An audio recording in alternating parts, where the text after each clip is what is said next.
I had a friend who went to a counselor about it when she finally snapped and broke down. And instead of kind of the offer of support, the most significant issue that they could pinpoint was like, what's his name? Tell me his name. Tell me his name. Does he go to the school? We're going to report to the police. We're going to da-da-da-da-da. And it's a thing of like, okay, it is a very touchy subject because of course you don't want these people out and about in the world. But if she's like poured her guts out to you and said, this is ruining me. I don't know if I'm ever going to be able to engage in a relationship again. I don't know if I'm ever going to be able to have sex. I don't know if I can da-da-da-da-da-da-da.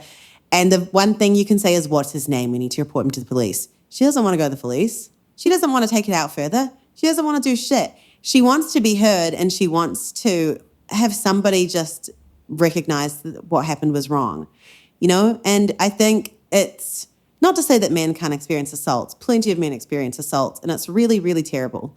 In my high school, at least, I knew so many girls.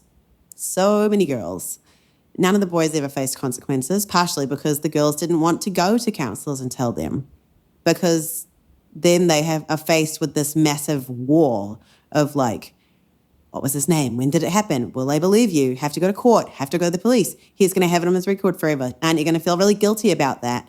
All his friends now don't like him. Everyone's asking you what the problem is. It's like, I think it is misogynistic in the sense that the biggest issue is women not being listened to or believed or heard.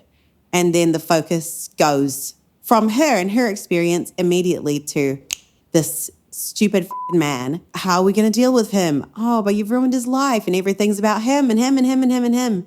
Just at my high school especially, I was like, it's cooked.